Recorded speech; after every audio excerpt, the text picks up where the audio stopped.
all set? Okay, I'll call the Thursday, April 4th, 2024 Town of Rome Board Meeting to order. Roll call, starting on my left. Capel here. Minter here.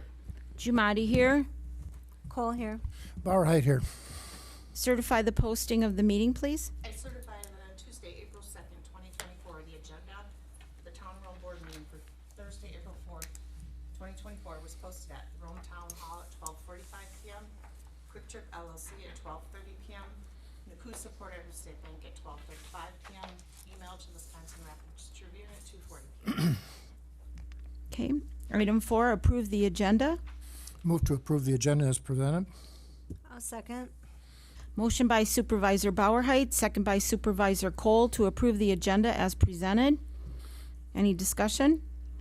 All in favor? Aye. Aye. Opposed? Motion carries. Pledge of Allegiance.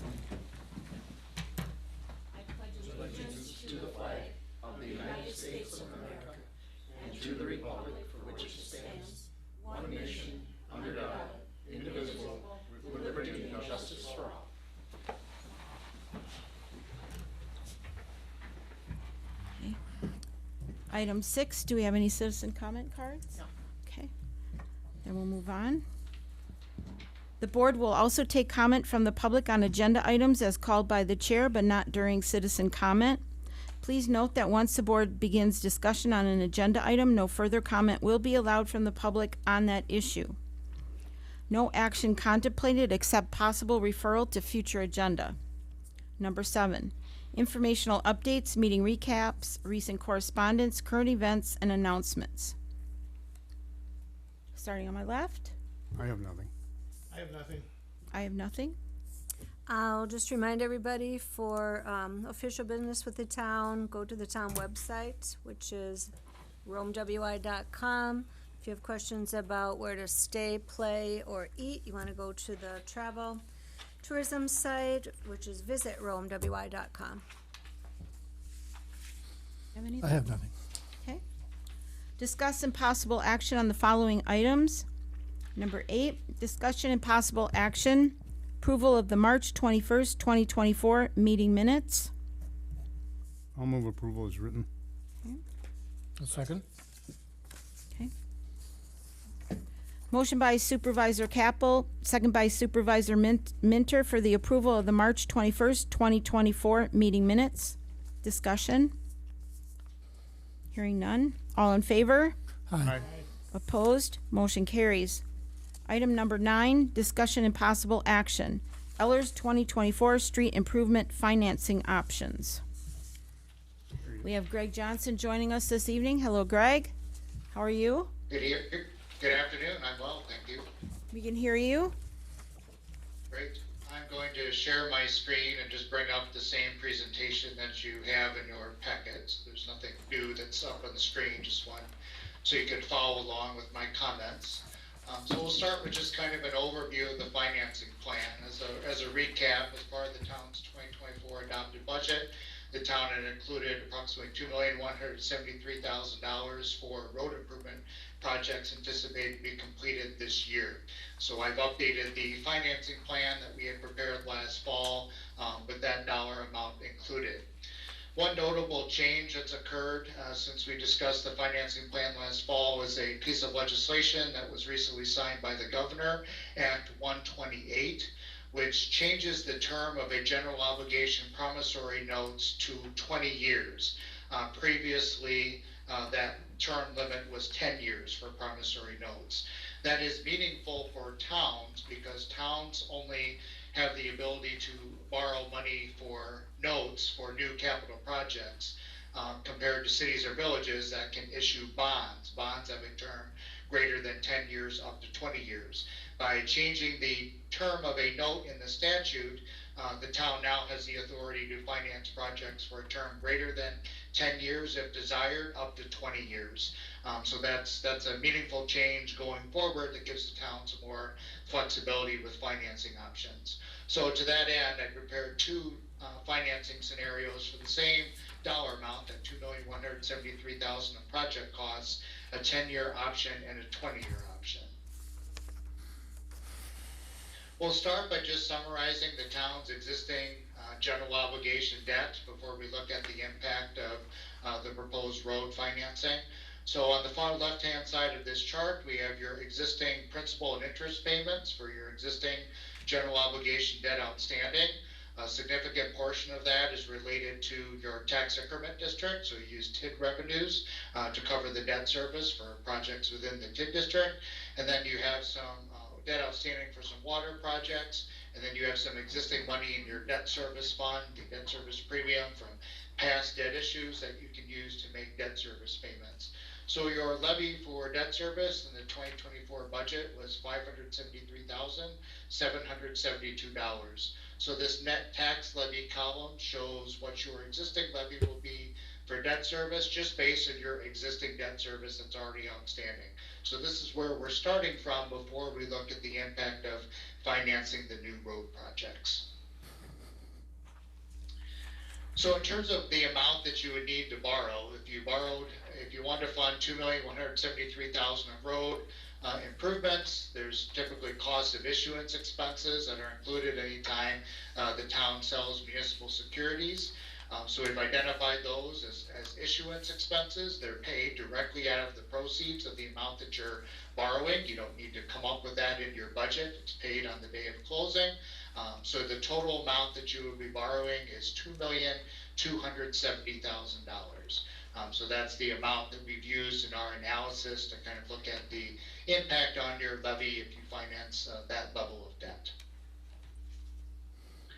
So in terms of a 10-year repayment schedule, we've kind of taken interest rates presently in the municipal securities market, and we've added 50 basis points to be conservative. So 1 basis point is 0.01%. So we've added, 0.5% to the rates used in this analysis.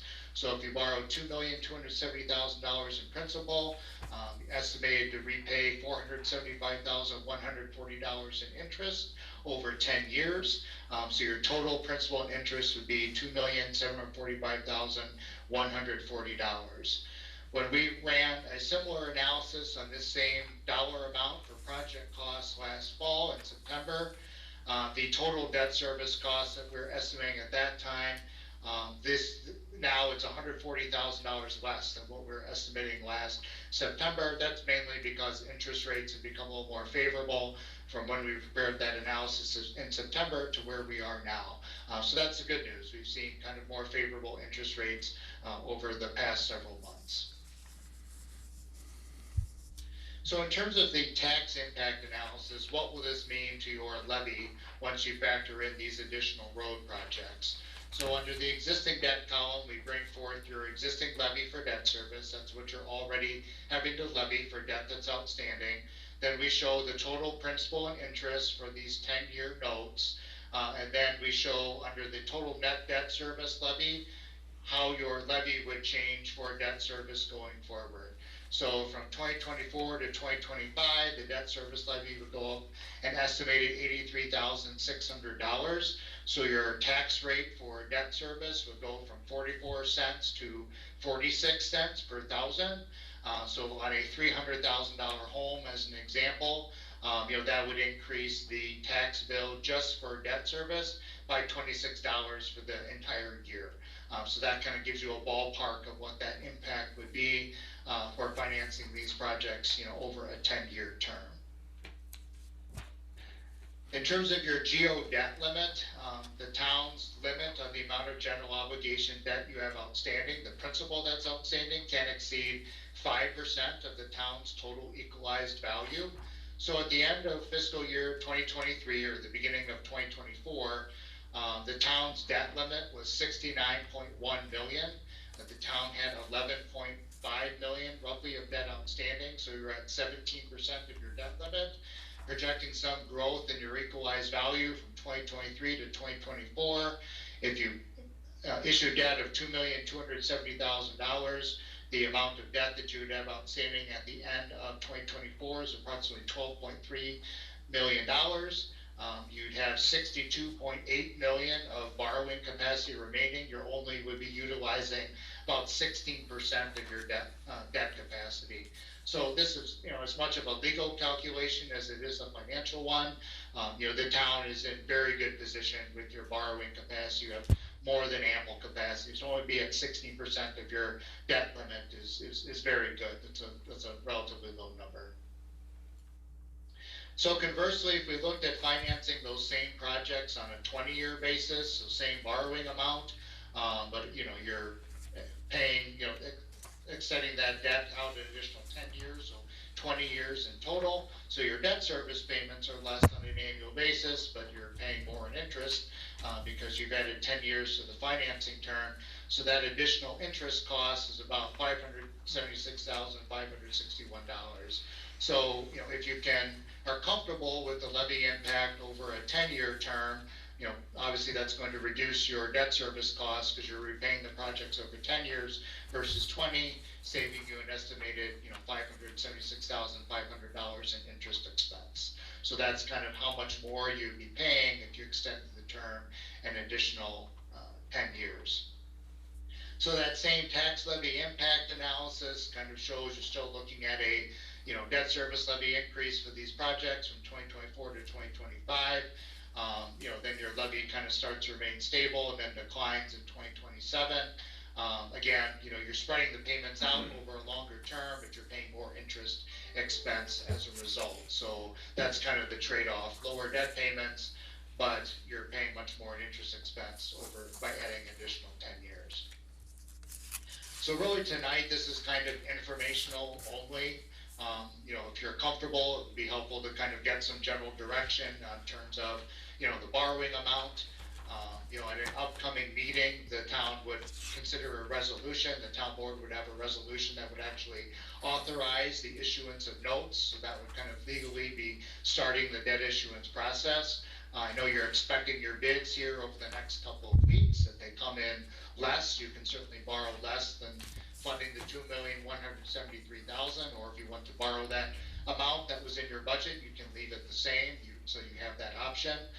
Once you pass that resolution, we're anticipating that if you decide to move forward, we would sell the notes on May 16th, which is the date of a regularly scheduled town board meeting, and then the sale results would be presented to you that evening for award, and then the town would receive funds in early June to have to pay for the upcoming street projects. So that just kind of outlines, kind of the next steps. So that's kind of an overview of the financing plan. I'm happy to take questions, go over any of this again if you want me to clarify or repeat any comments, but happy to take questions if you have them. Thank you. Thank you, Greg. I had a question. We have, I don't know if you have this information handy tonight. I don't have it handy. But I think we have 2 loans, I believe, that will be paid off in 2024. Is that correct? Do you know offhand, or do you have that available? I do, I'll need to bring it up here in a second.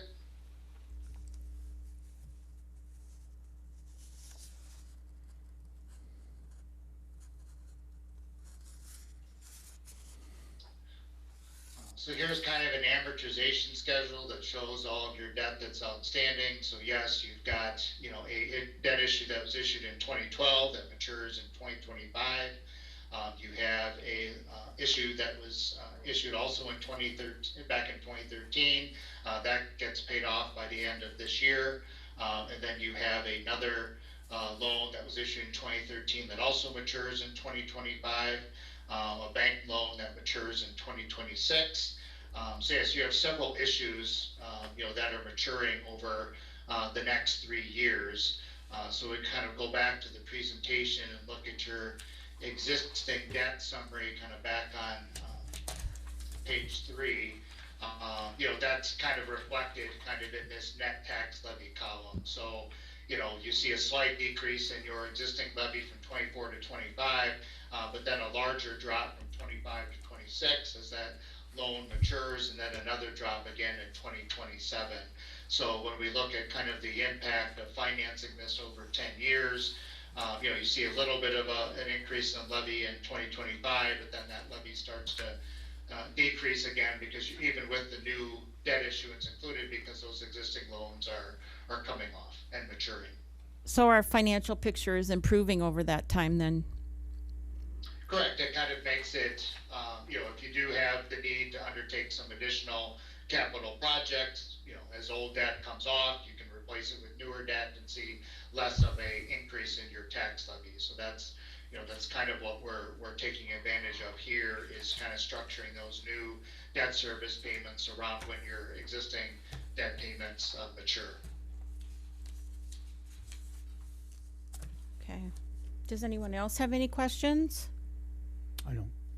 And then the dates you had in the back here, this is what you had shared with Jason and I, that this was kind of the schedule that we would need to stay on track in order for the Department of Public Works to have the funds needed to repair the roads. And once the bids start coming in, if we don't need the full amount, we don't need to take the full amount. If we take the full amount and the bids come under, if there's other roads that suddenly need to be repaired, he would have it for the additional road work should he need it, correct?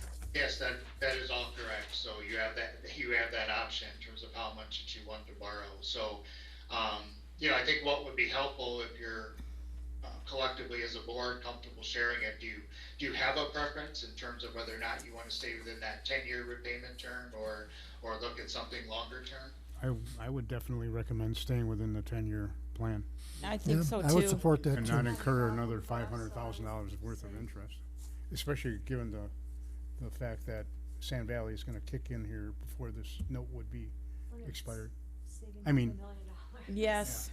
I So, think we're all in agreement. I think so. Everybody's No, in that's agreement. what I anticipated, but I just wanted to ask. Do we need, would we want a motion then that we go forward with the 10 years, or you think we're pretty, I think what you're doing is directing him to prepare the package. all right For a then? 10-year note, That's correct. Yep. He's just looking for guidance at this point. Yes, Greg, then we, please go with the 10-year package then, and, Okay. yep, So yeah, if you could just keep me apprised of kind of how your bids come in, kind of over the next week or so, so we can just kind of confirm if you're going to continue to fund the $2,173,000 or look at a reduced amount. That way we make sure the resolution accurately reflects the amount that you intend to borrow. yeah, maybe we'll have our DPW have another look at roads too, and see if maybe there's other roads that maybe took a beating over the winter, and we'll stay with the full amount if, I think since we're comfortable with the dollar amount and the 10-year and how we're looking financially, it might be a good idea to see if there's other roads that maybe need some attention, so. Sure, yeah, Okay. that's definitely your option. Okay, and our interim administrator can help him with that, and they can work together on that. So thank you very much, Greg, for your time this evening and the good news on You're the, welcome. all right, thank you. Thank you. Thank Thank you. you. Have a good rest of your meeting. Yeah, you too, thank you. Thank you, everyone. All right. Item number 10. Discussion and possible action, approval of a new Class B combination liquor license for the period of April 4, 2024 through June 30th, 2024, Avocados 2 LLC, 386 State Highway 13 South, Nakusa, Wisconsin, 54457. Did you want to? Oh, yes. Sure, I'll make a motion that we approve a new Class B combination license for Avocados 2 LLC. And just I want to make a statement after there's a second. I'll second. All right, we have a motion by Supervisor Capel, second by Supervisor Cole for the approval of a new Class B combination liquor license for the period of April 4th, 2024 through June 30th, 2024, Avocados 2 LLC. Discussion? I had the opportunity to attend the Alcohol Beverage Licensing Committee meeting, which was chaired by our Supervisor Cole. Nice And I just job, wanted by the way. everybody to be aware of the fact that it was unanimously forwarded to the board with a positive recommendation for Avocados. Righty, any more discussion? Right, all in favor? Aye. Opposed? Motion carries. Congratulations. How soon? Looking Golden. forward to it. How soon? Golden. Yes. Golden, Yes. strawberry, frozen, and daiquiri. Chicken stuff. Oh, you can stop tomorrow according to our clerk treasurer and see her and get things going. Okay, thank you. Thank you. Item number.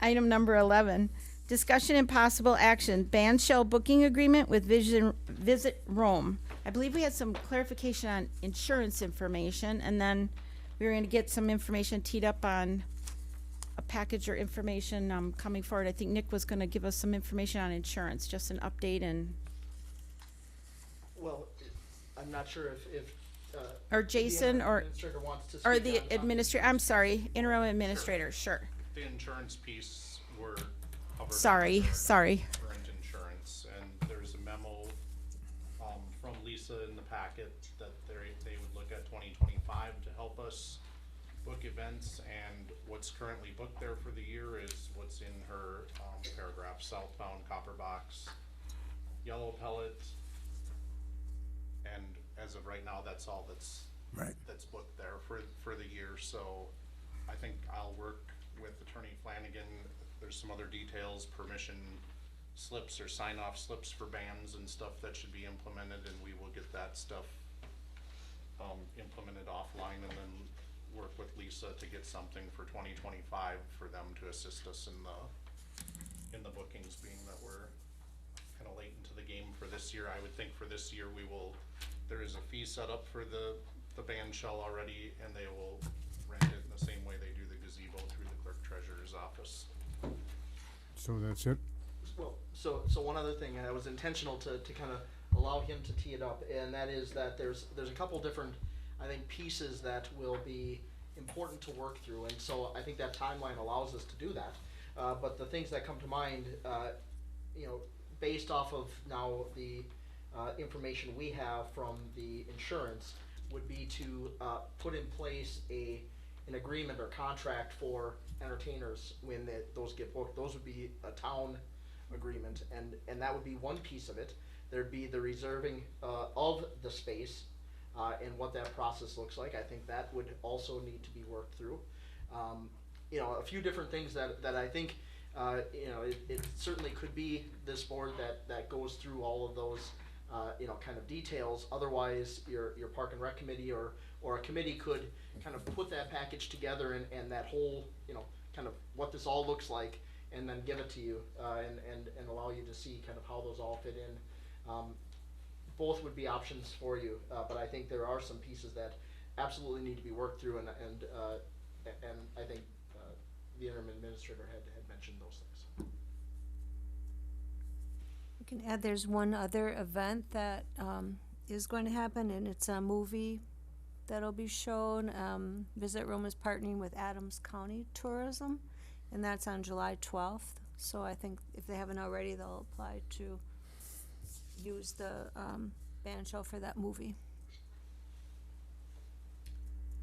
Is that the information everybody was looking for? Does that answer the question? I guess I thought we were going to have more bookings since we kind of waited at the end of last year and didn't open. I thought for sure there was going to be more activity at Well, Band Shell over the summer. I guess the confusion lies in who is paying for the bookings. Visit Rome, I think, was agreeing to be a person that would watch the calendar and oversee it, but there's many questions that need to be resolved as far as these bands, for instance, cost upwards of $3,000 to $4,000. So, Visit Rome has paid for what we have now, but if you're thinking there's going to be a band there every Saturday, then that has to be figured out who is going to pay for that, or sponsor that. It can be nonprofits or whomever that come in. And then also as far as running the concessions and just being there, I don't know, someone has to be there at all these events to coordinate, let people in, set things up. So that's all part of that this agreement would have to determine. Yeah, I understand that, but So- according to one of our supervisors, we didn't need an agreement. And I think we're a little behind because in December, when Lisa was here, she asked about that and more or less was told, we didn't need to do that at that time. So, it's not too late, it'll get done. It's just something that has a lot of factors that need to be put into it, and, this year, there'll be as many things as have so far been scheduled. Hopefully others will pop up and I can get an Would there agreement. be any opportunity of having local talent come in at no cost? That, Just for the exposure for their groups? again, that would be up to whomever wants to make those I arrangements. guess I'll I make a think- recommendation that we Talent send come it in. back to the park board. I think this is an item that needs to be coordinated by someone, and I think the Parks and Rec Committee ought to do it and set up a subcommittee to help manage the band shell. It's fine with me. I think that's where it belongs. So, I think that's kind of maybe what Nick and Jason said about the insurance. Now we know we got that covered, and I think that's kind of circling back to what Nick had said. There's a couple different moving parts there, so it sounds good. It go to the Parks Committee and come back with a package with forms and everything that it entails to have that accomplished. Okay, moving on to number 12. Discussion and possible action, host compliance agreement and cost share. So we're kind of doing this in reverse order. Apparently, this usually went to Visit Rome first and then came to the town board. I would recommend that we maintain the host compliance. Deputy Clerk Newsom has a write-up in there about the host compliance program, and we would go to the Visit Rome board and ask that they continue to partner with us. And this, it was asked to be on the agenda, so we put it there. We're a little ahead of the renewal. But the facts are there as to how the program is operating. Yeah, if we need a motion to continue our 50-50 split with Visit Rome, I would propose a motion. I don't think it's 50-50, is it? I thought Thought it was. I thought it was. Should be 70-30, It but is. I thought Visit Rome was paying should be 70%. 70-30, right? I believe it was 50-50. Probably we were was, but splitting it it in should be half. 70-30. Well, it's something to verify, because I think it's Maybe we'll wait till the 70. next meeting then and verify it per our budget, or maybe Jason can pull up our, all right, we'll give him a minute to, And then they would have to have a motion at Visit Rome too, Yeah. as well, so. Okay. But once we determine, I thought it was 70-30, to be honest with you. Not trying to spend more of their money, but I thought it was. Also. I Yeah, would I'm think pretty- it would be proportionate to the monies distributed, but I don't, I'm pretty wasn't, I confident wasn't it's on the board when it 70-30. happened, so I don't is remember. it illegal to take a wager? No. Well, let me make a Why don't we recommendation that 50-50? we send a communication to Visit Rome. Made a motion, says anytime you could be 50-50. I remember that conversation. Yeah, I always thought it was And 50-50. I would make a motion that we send Visit Rome a invitation to split or to Bob share the already cost made- on host compliance. Bob just made a Oh, motion though. Okay. So we're just letting Jason take a second there to, Yeah, I would just We get a amend my second. motion and say that we ought to renew the existing agreement with Visit Rome, whether it's 50-50 or 70-30, whatever. There you go. there you go. That sounds fine. Does somebody want a second? No? You wanna- Well, does anybody want to second that or?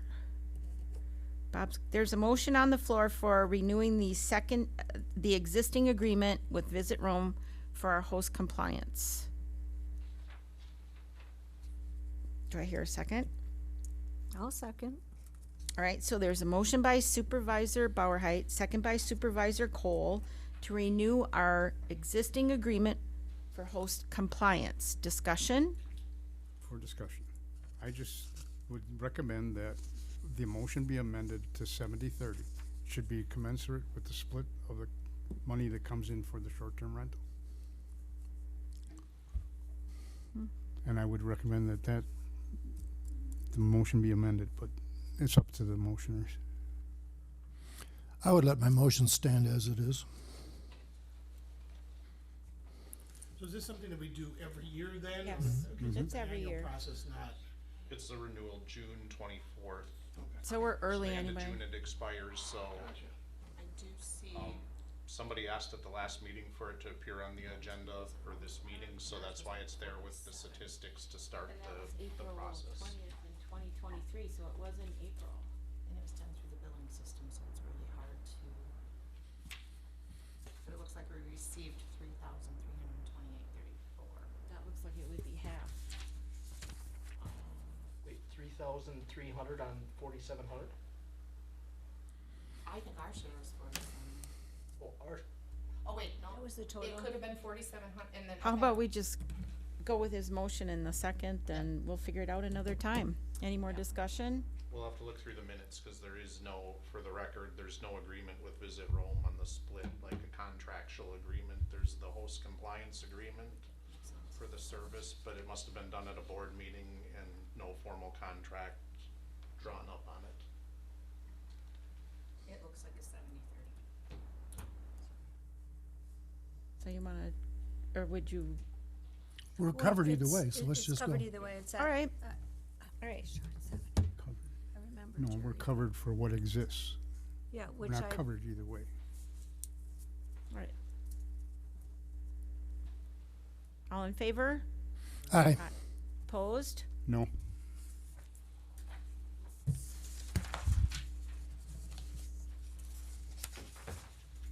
Number 13, discussion and possible action. Approval of resolution number 24 dash, approving revisions to the Town of Rome fee schedule for building and zoning. Nick? Thank you. So before you this evening is a proposed update to the Town of Rome's fee schedule in 3 different areas. So primarily the changes you see are in the building permits section, but I would just also note maybe in a quicker fashion the other areas, and then we can spend a bit more time on the building permit section. The other areas where there are some changes are in the miscellaneous and police department sections that relate to the copying and document provision fees for records requests. There was a little bit of inconsistency in how that was worded. We've just cleaned that up and made it more consistent between those 2 sections. And the other area being in our zoning section, we had no fee for temporary sign permits. There's now a fee being proposed in the zoning section.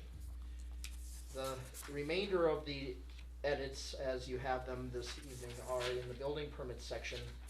These fees were recommended by MSA to allow us to cover the costs of MSA assisting with the building inspection services. And as I understand it, it's to cover that, and they also built in about 10% of, because it's never gonna be perfect, right? So they tried to build in a 10% buffer as well for the town, just to make sure that we're covering our costs as they relate to each of these areas. That's a question. It looks to me like if you were going to take out a new construction permit for a home under $500,000, it would be $1,500. Now assume that that home was worth $450,000. If you wanted to take out an addition, it'd be $15 per 1,000. That would equate to $6,700 if I'm correct. Well, if you did a $50,000 addition on your house, it's for the valuation of the addition, so on your. Okay, building it's of the permits, addition, not the valuation of the Same property. thing with the electric, it's the value of the electric you're putting into that dwelling. On the building, if you had a building application there, it's all broke down by the cost of the work. Okay, you're I doing, don't, plumbing. it doesn't really plainly say that, but that's fine. So this will be our schedule, and then as we calculate the fees, when somebody comes in, for example, for an addition, Okay, then we will process it the way that interim administrator Lobby had said. so I just asked, not being familiar with this in the past, why were they changed to a different system of valuation rather than the cost per square foot? Now it's first on valuation. Is that to keep more in line with what other communities are doing? Or, I mean, it's a significant change, I guess, for people who have been doing business here. So why was it done that way? I'm curious. So previously, it's very likely that the way that we had our fee schedule set up before was just in line with the agreement that we had at that time with the building inspector. In other Okay. words, it's not uncommon to align your fee schedule with the services that are being provided, whom is providing it, in the contract that you have with them, right? So we had aligned the agreement, the agreement schedule, because there was a schedule in that agreement. It almost completely mirrored previously that. And just remember that agreement then had, that buffer was built in there as well, from the Okay. standpoint of that agreement. This, of course, now that we've changed services, this is their recommendation to cover the cost that we will, incur for any of the services here with, again, that buffer. But this is a little bit different because we are paying in a different structure. We're paying for the time spent in this case. And so it wouldn't be uncommon for us to take a look maybe quarterly at kind of where we're at, or maybe even, every 6 months where we're at, and we may need to adjust up or down, right? Okay. If That we're was my next question. Will this experiencing- change again if we get a zoning administrator Well, or a oh. different inspector? Not zoning, that doesn't matter, or inspection services. It would depend on the building inspection Okay. services. Okay. But again, you could revisit this and see kind Gotcha. of where this is falling. But this is what was recommended by them to ensure that we're covering the costs Okay. of provision of their services. Some of it is going up and some is going down. That was my third question. It's like, is it going up, going down? It's some, both, Right. some of each. Okay. Can you explain what you did earlier today at CDA about how some of the building inspection services are actually being improved, especially on the commercial side? I certainly can now, or I was saving that pitch for the next, Oh, sorry, Do we- because actually that is We have a motion. more sorry. appropriate for number 15. All right, I'm sorry. So, Yep. so just hold on that for a moment, but Yep. it's a good point, and I'd like to just give the board an update on that when we get to it. Madam Chair, I'll move that we accept the new fee schedule as printed. And with the caveat that this gets reviewed on an annual basis, so it's not cast in stone.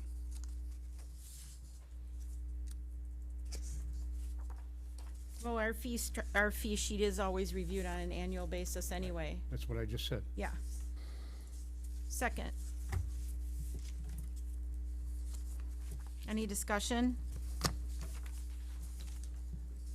All in favor? Aye. Aye. Opposed? Motion carries.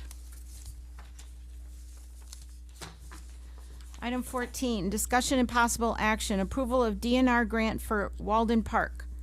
Must be completed by April 12th, 2024. Madam Chairman, I move that we approve the DNR grant for Walden Park planting as presented. I'll second. Motion by Supervisor Bauerheit, second by Supervisor Minter to approve the DNR grant for Walden Park. Discussion? I just have a question. Can someone just clarify for me? I thought we went through this process already. It feels like we've done this before. Could someone just explain, please? I think now that the grant has been given to the town has to accept it and sign So off. it's an acceptance DNR. process. Acceptance. Initially, we approved the writing of the grant. Right. And then now this is the grant has been approved and the DNR is looking for our Acceptance. acceptance of that. Thank you very much. Okay, thank you. All right, all in favor? Aye. Aye. Opposed? Motion carries. Good job. Okay. Item number 16, discussion and possible action, budget update. Oh, wait a minute. 15. Skip Oh, that. I'm sorry, I missed one. Discussion and possible action, approval of resolution number 24, amendment to the Town of Rome Code Chapter 142, building construction. All right. Now you can give the good. So the town is working with DSPS, Department of Safety and Professional Services, to be a certified municipality and delegated agent. So just a little bit of background. We are a certified municipality by way of the code provisions that we have in chapter 142.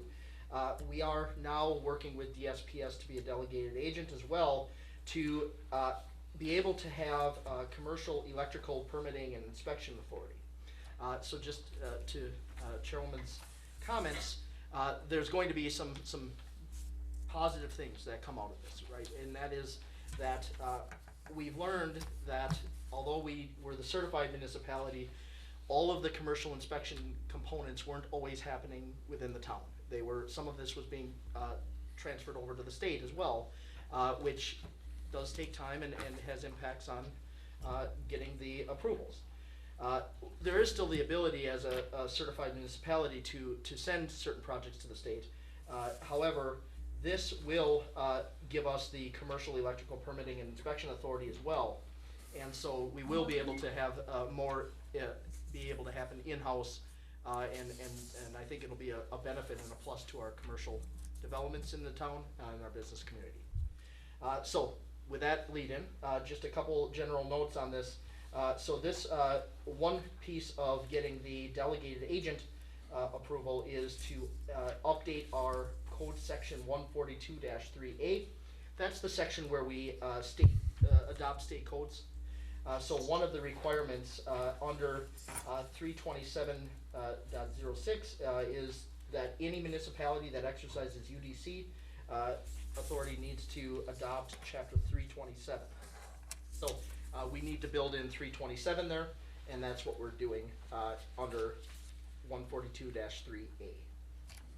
Second, 142-6J, we're clarifying that work must be completed by 2 years. That's consistent with the UDC timeline already. So you'll see the wording now says that it needs to be commenced or started within the 1 year, completed within the 2 years. And so that's just clarifying and updating our language to be consistent with UDC. Nick, mine didn't print properly, and I wasn't Yeah, able to mine pull it up wasn't at home either. either, so could you please just read That's why I was all of J confused. for us? Yes, of course. Well, actually, then let me, if I may, I'll start then with 142-3A. Well, I've got that, but I Oh. can't read J. No, Okay. there's some change in there that doesn't appear, because you just said we had to be compliant with 173 or something. You can, So you can kind of chapter- read through it- the it shadow, says, but Can you- it's. So after chapter 305, licenses, certifications, and registrations, Yeah, new wording is being proposed that says chapter 327, and the actual section under SPS that is called camping units. But just know that chapter 327, there's a section in there that requires if we operate under UDC, which we do, that we adopt 327. So that language, Now that's state code. it is SPS. Okay. right. Okay, so that's under 142-3A. Then, under 142-6J, it will read as follows. Permit lapses. A building permit shall lapse and be void unless work authorized thereby is commenced within 1 year from and completed within 24 months of the date issued. That's the most important part. It is. 1 year and 24 months, that's Now the you know why I critical. was confused. Yeah, Okay, sorry. So I'm not sure why oh, that's that's printed that okay, way. but. Oh, that's okay, It's but, got whited out, but not printed, whatever was okay.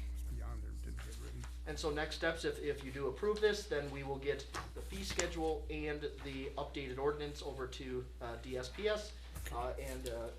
We've already been working with them, as I said, so we have run this past them to verify that this is then going to be acceptable to get a renewal of our certified and then a delegated authority status as well. So this is part of our renewal process, and we were already certified.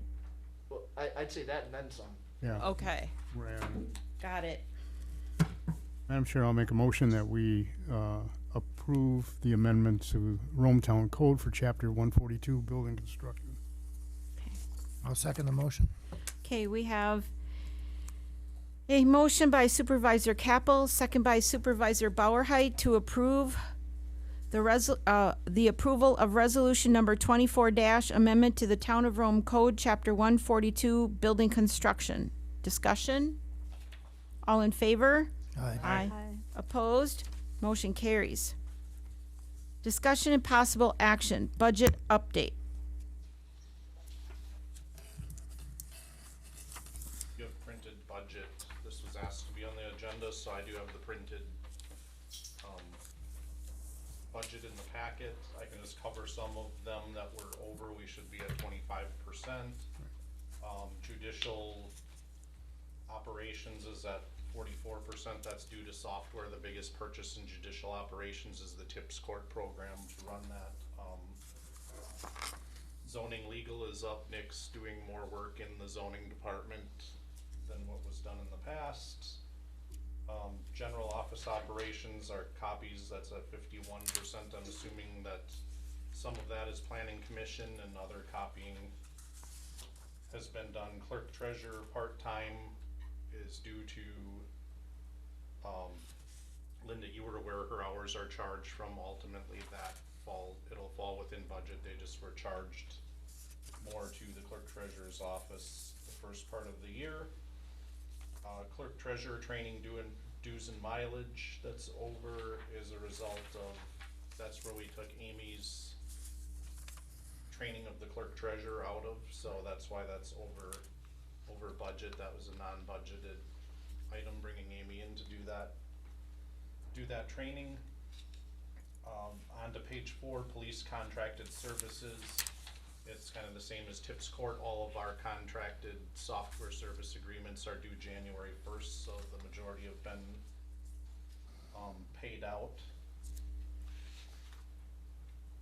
Highway road material, Brad had said on his budgets, building and grounds operation was up. The PD boiler had a recall and repair. Parts of the warranty covered some of the parts, but the labor was not covered.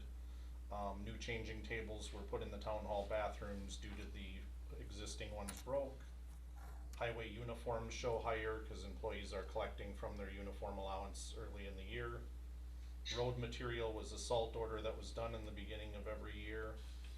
Cemetery operations was again the software issues with the annual workhorse fees being taken out in the first part of the year. And park unemployment, he said for unknown reasons more Derek Hughes staff have been collecting unemployment than that have in the past, so they're seasonal workers, and for whatever reason more are collecting the unemployment. And in our zoning lines, we obviously changed things around in there, and it was brought to your attention earlier that things were going over budget there. And I think that wraps up all of them that I had highlighted that were out of line.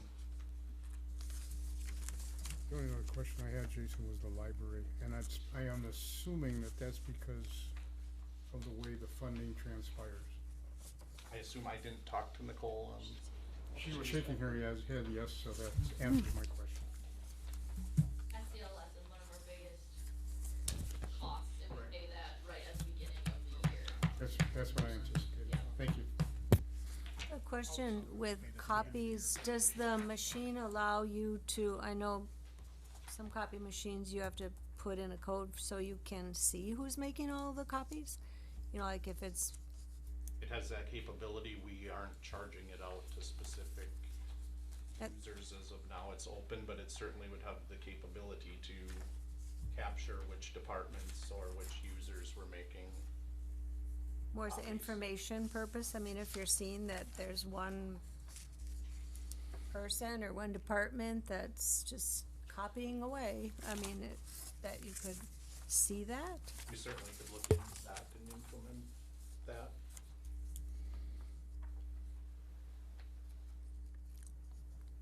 Where's that, on page 3?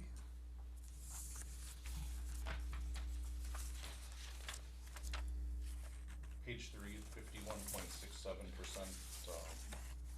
Pretty Federal office significant software. amount over, I mean, I have a question about that. What's the difference between general office operations and office operations? Well, I misspoke. It's office supplies. do we need to hang something up? I think So it's we're under here. operations, but one is dog office. barking. Office supplies is the paper and copying, the paper, your copying items, and Go hit that red X stop. Does he I wanna think be we on should this turn call? it off. Yeah, why, We're not- I don't We're think not he expecting wants. anybody. well, are we? yeah, that's for later in the agenda. That's. Oh, he's still on, that's Yeah, okay. that's right. consulting. It's all right. I like dogs. So anyway, I misread that to you, Bill. One of those, the No, it says general operations and it says general office supplies. But office then, supplies is your paper and all that stuff. but then down below, a couple, 6 or 7 bars down below, there's another office operations. And I'm wondering what the difference between general office operations and office operations are. And you may not know the answer, but it seems to me that those two could be combined into one account. I might be wrong, This is what I was getting. and that would take care of any issues if it worked. Unless you find out otherwise. And just a suggestion. Let me leave it at that. I'll have to look through the main budget You leave book it to at see that. what that 12,000 Yeah, I don't know what the is difference for. is.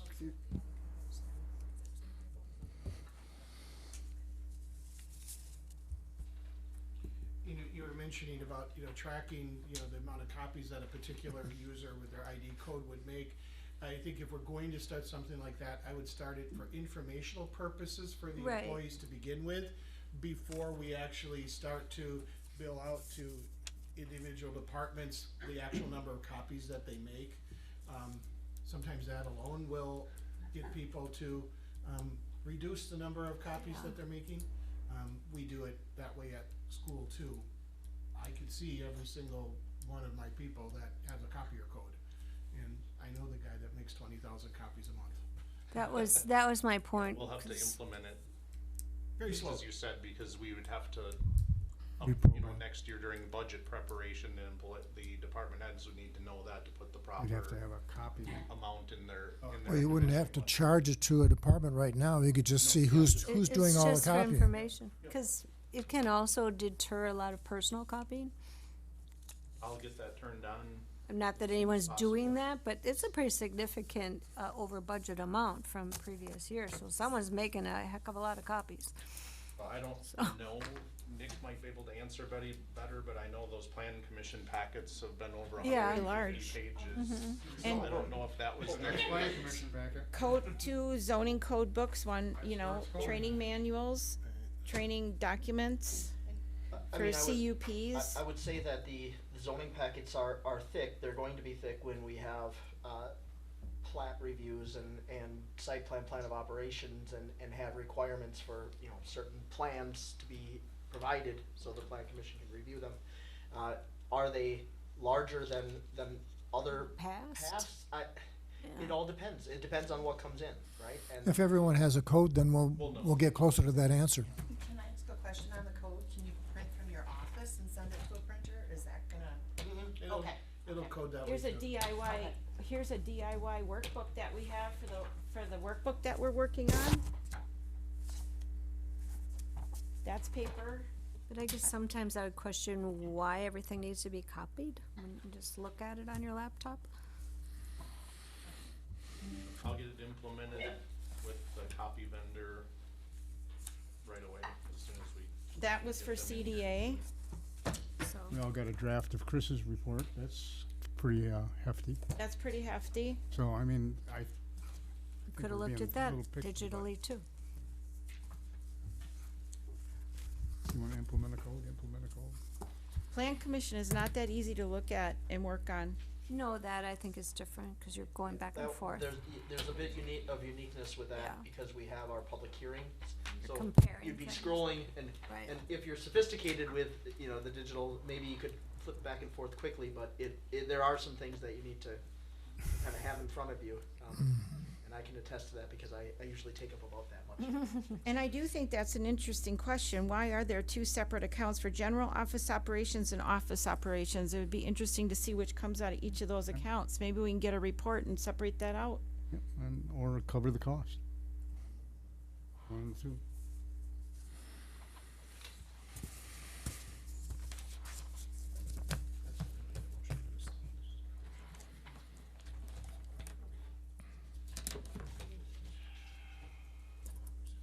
We have any other questions on that one? No, thank you, Jason. Okay. Number 17, discussion and possible action. Wake Boat Ordinance Attorney Retainer for drafting of an ordinance. Jason, did you want to start this one? I can just give some background. I think Supervisor Cole had the information from the attorney. I attended the Wisconsin boat reimbursement training that we get through the DNR on Tuesday, so just to kind of give the process of how a local ordinance would work, so there's no misunderstandings. The DNR, their review process of any proposed ordinance is advisory only, so they're not gonna deny your ordinance. They gave an example, some communities up north decided when they got rid of having to have an observer for water skiing, they decided to pass ordinances saying you needed an observer, even though the state law said you couldn't be more restrictive than state law. And ultimately, the DNR sent a note back saying, hey, this isn't legal to do, but if you're insisting on it, we'll let it go through. So some of the talks of the DNR denying an ordinance, they're not going to do it. It goes to our recreational safety warden, who's over in Watoma, and she's going to sign off on the ordinance. They went through the types of ordinances. There's ordinances in the state of Wisconsin that they didn't recommend doing, but some community has one. Your wakes can't be taller than 24 inches. You're not gonna be able to write tickets on that, because when you go to court, how are you gonna measure the wave? They said there is some problems with the ballast and inflating ballasts and whatnot, because how does the enforcement entity, us, know that the ballast was causing the wave, or if they trimmed their motorway up to cause the bow high condition. But they said there are ordinances out there. Obviously, the Diamond Lake is one of them. Wapaka has some others. There's some about invasive species that you can't fill the tanks due to invasive species being transferred from lake to lake. So they said there's a variety of ordinances out there. The reading of the room I got from the head guy from the state is they're not really supporting them due to enforceability of it, that we just discussed. How once you get it there, do you enforce that ordinance? They don't think the state's gonna do anything. That boat, apparently that type of boat is the #1 money maker in the country for boat sales, and 30% of those boats come through Wisconsin. And they said the boating industry has lobbyists at the Capitol and have had them there every day of the week for the last 2 years, since this became a hot topic, or a year and a half, whatever the time frame was. And they're there every day to make sure that one of these state laws doesn't get passed that's going to end it. So that they basically said the state's not gonna stop this anytime soon. They're leaning towards bills that have the UW system do studies on what these boats, the damage they cause, how deep of water, and Minnesota's doing that same thing. So I guess that's my spiel. The person that did our hour-long training on wake surfing, he's the head guy from the state and the DNR that gets all the questions on wake surfing ordinances and complaints and whatnot. So once we get an ordinance drafted, we probably could send it to them for. You would think when it comes to protection of our lakes and all, the DNR would be the first person in line to help us. And the reason they're not is they say, how do you how do you draft an ordinance that you can go out and successfully defend in court? Because certainly we could create the ordinance that you can't fill a ballast and you can't use some of this other stuff. But when the person pleads not guilty and comes in and it's in front of Nick, and the person goes up to the podium in the courtroom and says, I didn't have my ballast inflated, I had my trim set to cause my wave, how do we prove that? That's what makes the Diamond Lake ordinance more palatable for me, because it is enforceable for us. Did they in particular look at the ordinance that we were suggesting, or it's actually mimicking or not exactly copying, because the attorney would have to look and see if there's any legal challenges or changes need to be made? Because the ordinance we're looking at doesn't, I don't know if they looked at that one in particular, because it hasn't been challenged. where now Wapaka Well, no, they've has had, been I'm just saying. challenged. Just in certain, you know, general. In general, ones that are passed, there's ones that restrict hours of wake Sure, surfing. there's all kinds of things. All kinds of different things. They're just saying, if you're gonna pass an ordinance, make sure that your prosecutor is comfortable with it and that you're actually gonna follow through and be able to enforce the ordinance that you create, in other words. Right. I guess where I'm at is this has been, tossed around now for what, 2 seasons, maybe 3 seasons? 2. And 2 seasons, and we did have a survey with a overwhelming percentage of people wanting something done about the wake boats. So I think it's just either we're gonna do it or we're not. We have to either do this or set it aside. The state's not gonna do it for us.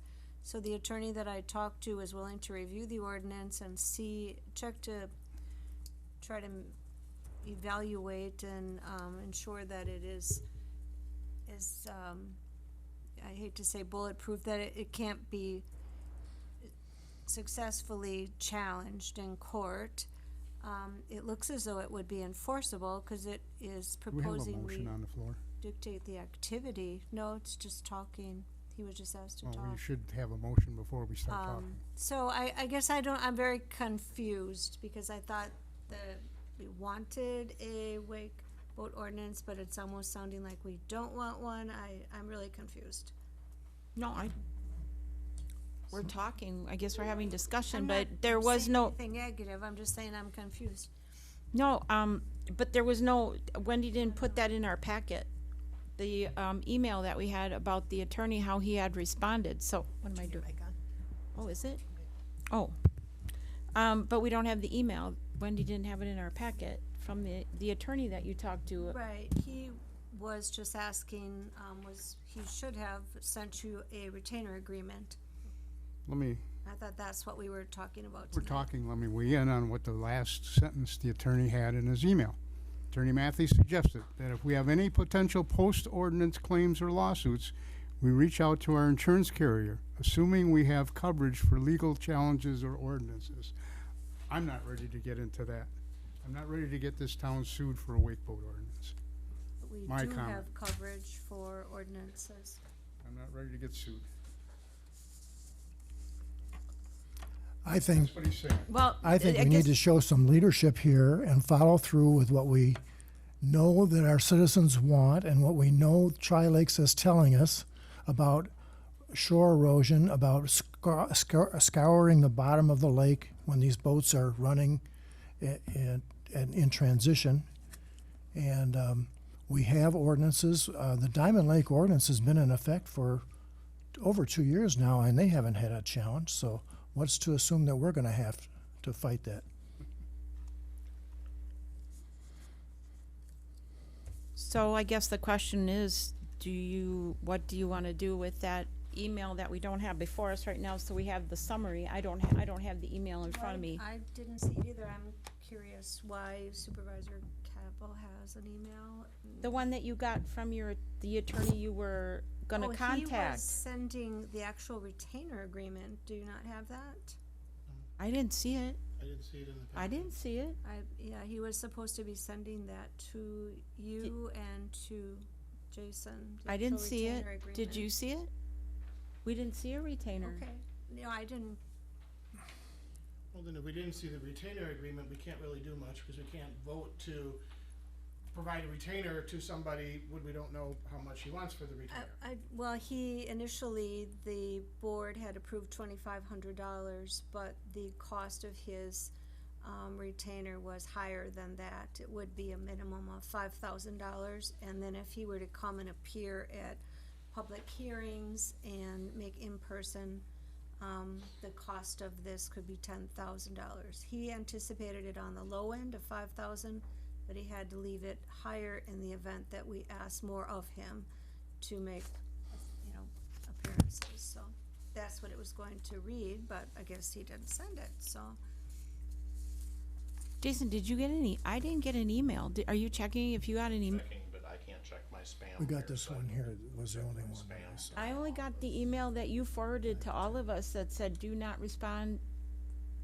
I think that maybe he's considering that to be the retainer. Yeah, it says Yeah, the 5 to estimated cost 10,000. between 5 and 10,000. Doesn't say anything about a low cost here, but I assume that what you're saying is correct. That if we're asking more of him, that would be on the higher end. If he has to come to public hearings and come here Well, to I've, the town hall. if you're saying a retainer, I would expect one that has his Usually law there's a firm, document. a document. That you sign off on. Why don't we ask him to send us a formal retainer agreement then? So we know. What the What's I guess my question would be, we've created ordinances on these lakes before. If we're going to copy the Diamond Lake ordinance, why would we pay him $10,000?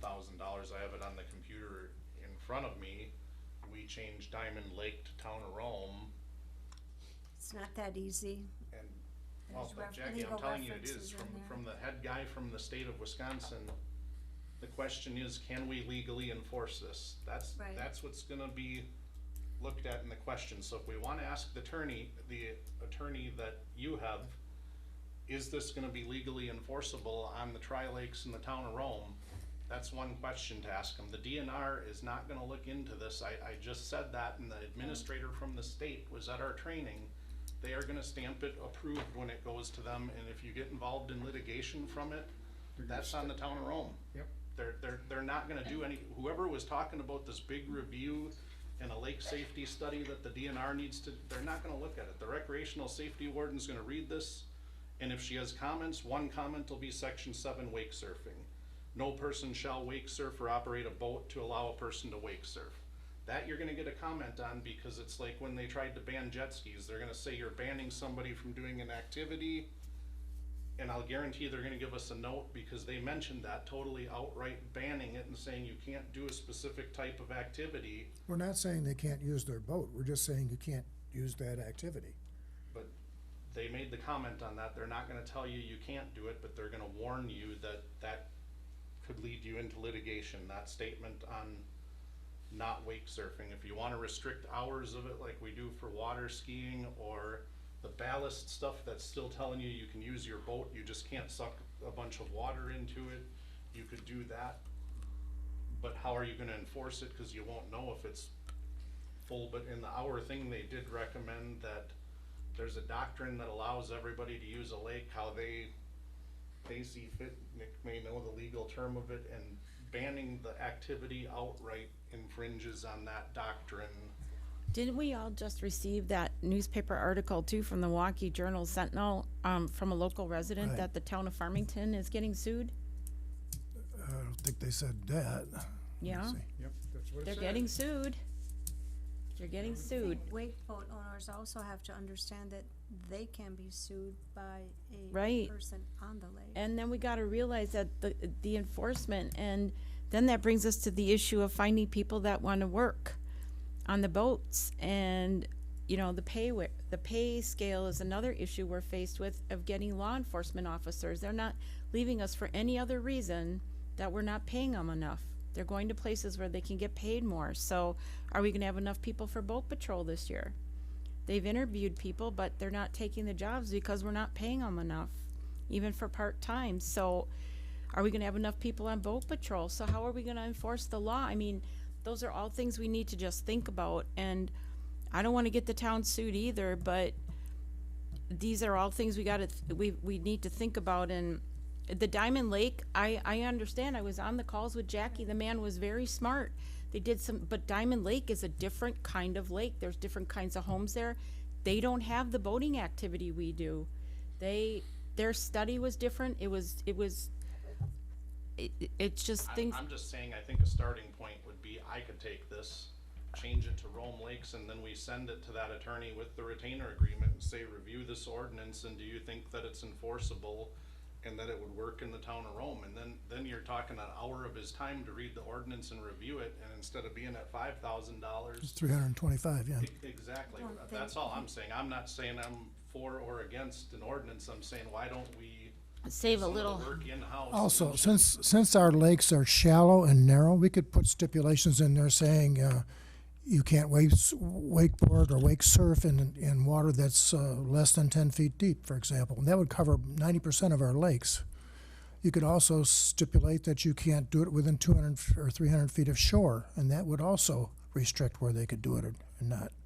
So I think there's plenty of areas where we could mitigate the argument that says that we're restricting an activity outright.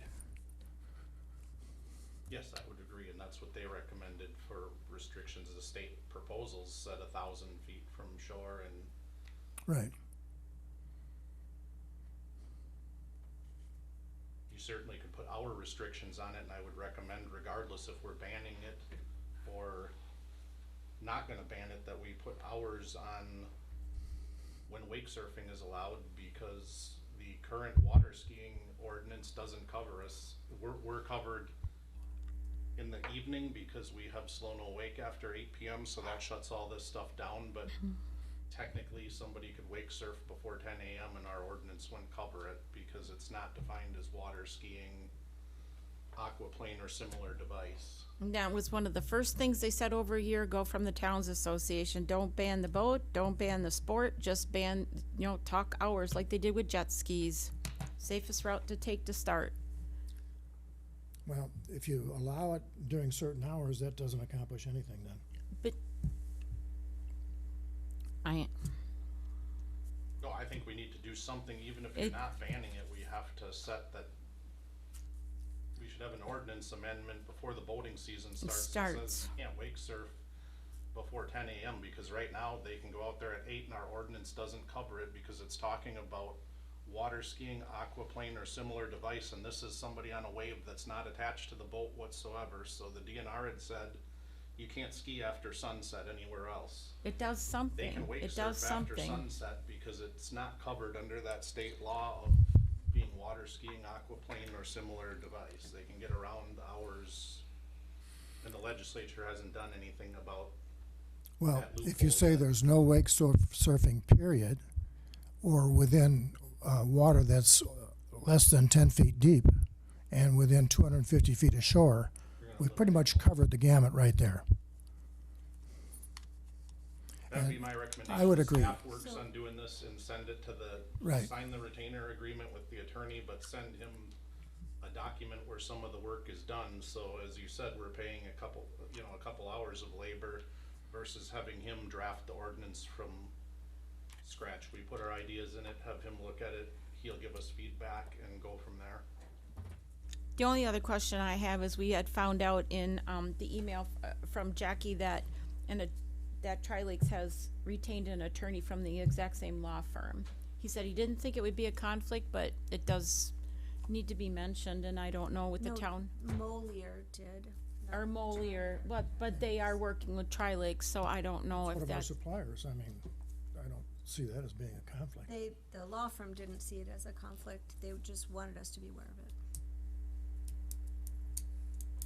I'm kinda like around and around we go, and here we I end know. up nowhere. I think Jason's got a good idea. So Why don't we? I would suggest, maybe I'll make a motion that, we ask our interim administrator, Lobby, to draft a wake boat ordinance, for our review. I don't know, or what do we want it to Send it to say? the attorney for review. And right Assuming- now, we don't have any agreement with the attorney, so, we would have to have some sort of retainer with him. My suggestion, if you're gonna have him draft it, he has to come back to this board before you send it on to an attorney, to make sure you've got everything in it you want before you send it in for That's looking at kinda it. where I was going, draft the Right. ordinance You go for ahead and our draft it, review send at it back the here. next, board meeting. Yep. We can decide at Get that it point. drafted and I'll take it a step. I will ask about the total outright ban of wake surfing that our local recreational warden and get her feedback and see if we can have it in 2 weeks. I don't know how long That's a it good would take idea. her to get it, but I Okay. can copy it out of Yeah. Diamond Lake's ordinance and send it over to her via email yet this evening and If see you what she want, says. however you wanna change it, I think because you are the one that's going to be enforcing it, and Nick is gonna be the one that's going to be dealing with citations, and so it has to be something that you feel is enforceable, and I think it's a good route to take. so, I think it's the best route to That's take. the motion, that you Alright. draft something, and bring it back at the next meeting. Can you please say it again, Jackie, for, That interim Melissa? administrator Laube draft a wake boat ordinance for the board's review at the next scheduled meeting on April 18th. We just need a second. And you'll be taking it to the DNR recreation officer right away? I think that's a great idea. Probably Okay. not the whole ordinance, I'm gonna Oh. ask the simple question. We'll let him do with it. Let him do what he Report wants. back when Okay, he- got with it. What he's done with it. Who's gonna second that? Who's gonna, you got a second yet, or who's Don't have a second. If you're looking for a second, I'll second it. Okay. Motion by Supervisor Cole, second by Supervisor Bauerheit to allow interim administrator, Jason Laube to draft a wake boat ordinance. We'll review at the next board meeting on April 18th, and he will have the DNR officer review it. Or, yeah. Okay. Any more discussion? All in favor? Aye. Aye. Opposed? No. Motion carries.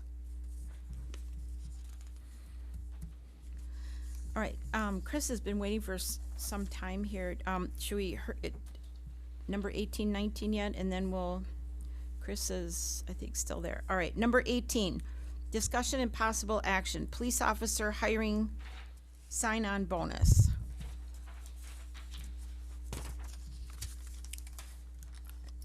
Jason, I'm getting to I lost my packet when I was looking at the. at the ordinance? You need a copy of the memo?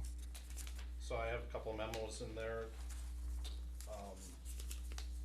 Many departments are doing these sign-on bonuses. We've posted for the 2 open police officer positions. When the first officer left in January, we had a posting up shortly after that. So from the second week in January until now, we've basically received 3 applications. We offered a position to a qualified candidate. Unfortunately, they turned the position down to go to a department that offers better pay and is larger than ours. They had offers from 3 departments here, and a department in Portage County and a department in Wood County, and they took one of the other offers. The other 2 applicants we had some issues with criteria, so they weren't offered positions, but it's a hard hiring market. The sheriff's department is short officers. My chief meetings, that's the number 1 topic on every agenda, is retention, and basically what's going on around the state is departments are stealing officers from each other. There isn't not nearly as many people interested in the profession as there are job openings at the current time, and the PFC is gonna probably talk about it at their next meeting, but we are behind Nakusa in Grand Rapids and pay, I think, $1.51 and $1 the other, so we're at the lower end. The police and fire commissioner asked for a study to be done, and there's 1 or 2 other departments our size in this general area that are near where we're at. Everybody else is offering more money, so this would help catch us up. So I would move that we approve the hiring bonuses as proposed by the chief, namely that each new hire with 60 college credits and Wisconsin Law Enforcement Recruit Academy qualifies for a $2,000 signing bonus, and that a person with over 2 years would qualify for a $6,500 signing bonus paid for in 3 installments, and that each new hire receiving an incentive would agree to at least a 3-year commitment to Town of Rome. Okay. I'll second. Okay, so we have motion by Supervisor Bauerheit, second by Supervisor Capel to accept the proposal by Interim Administrator Chief Jason Laube for the police officer hiring sign-on bonuses as presented. And I'll give you this. Under so that- discussion, this would come back as an amendment. It would have to go into the WPPA contract, but I wanted it approved this way tonight so I can put it we have a current advertisement for officers, so I can get it up there before it's approved here, but it would come back your next meeting for an approval to assign letter to the contract. Okay, can you work on that language with her then for the, with Melissa then for the minutes then too? All right, Yeah. all right.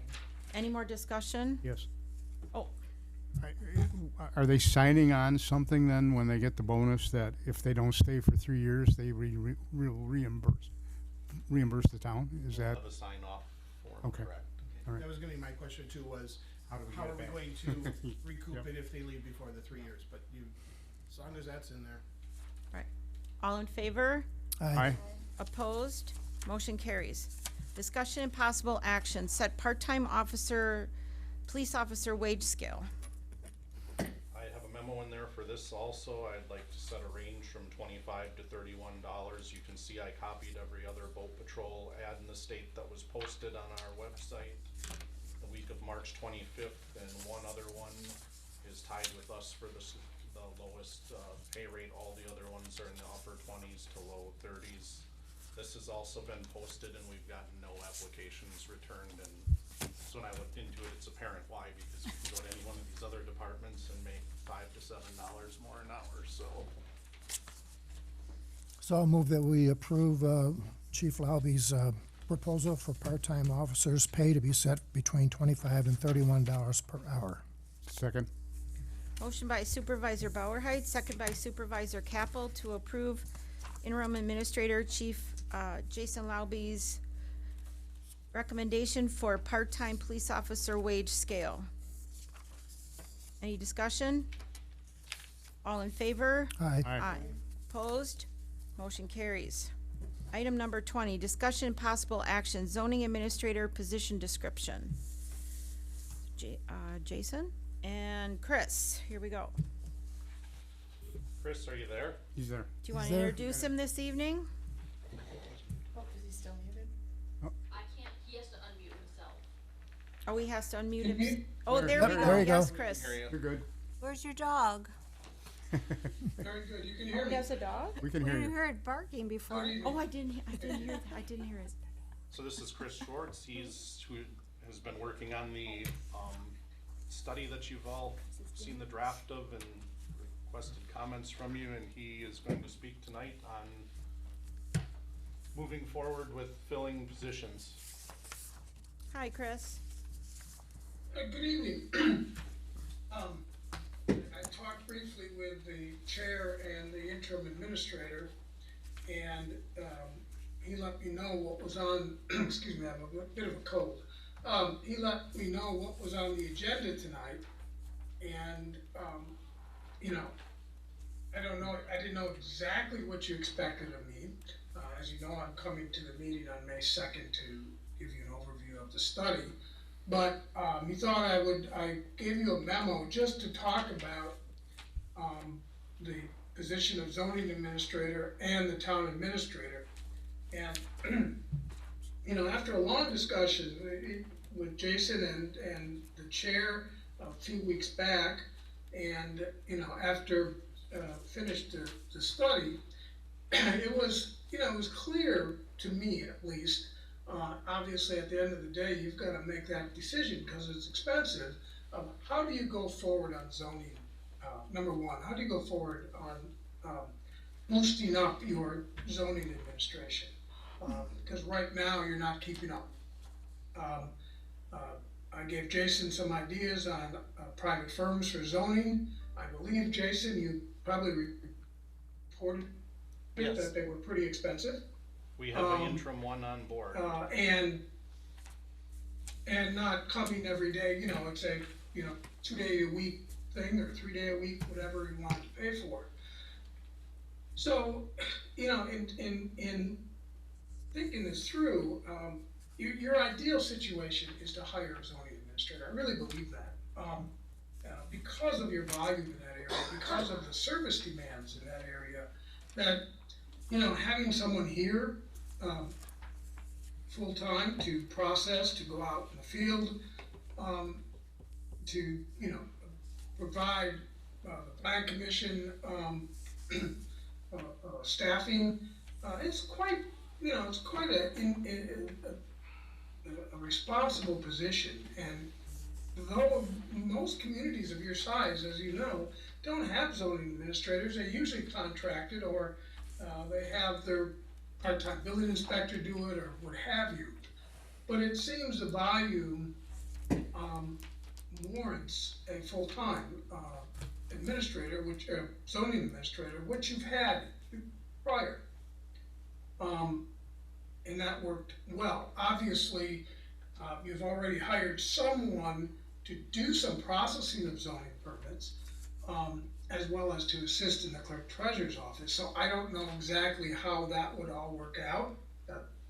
Jason is probably has to make a recommendation on that. But if in fact you want to hire a zoning administrator, I wouldn't wait till you hire an administrator. This is something that needs to get done. This is something that is lacking in the organization. So it's an immediate need. And I think you could hire a quality one for, the price I put in there was 70 to 85,000. And I think that's in the range these days. There's not a lot of them.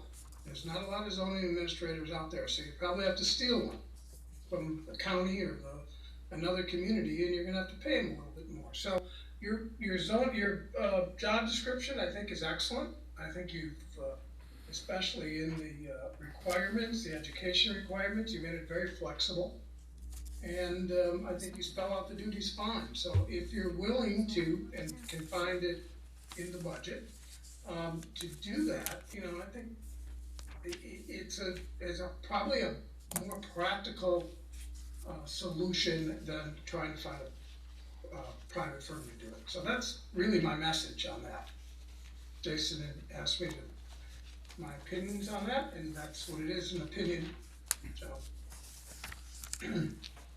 Chris, this is Bill Capel. I have one question for you. Our previous zoning administrator who went to Wood County suggested that we ask for a bachelor's degree rather than just an associate degree. Does your salary range allow for that? Yes, I mean, it says a basic is an associate degree, but it prefers a bachelor. And any combination of education and experience. To me, zoning, I mean, the education is great, but, the zoning people I've worked with, most of them, experience probably was a little bit more important than education, but the combination is good. So, but I think your question was, if it's a bachelor degree, is the salary fine? And I would say yes. That's the specifics of your question. 70 to 85 is, in Columbus, they just hired a zoning administrator, community planner position, I think at 84,000. Okay. Really good one. The gentleman was motivated to move to Madison area, so that, that helped, obviously. So there has been positions filled in that range. Thank you. You answered it.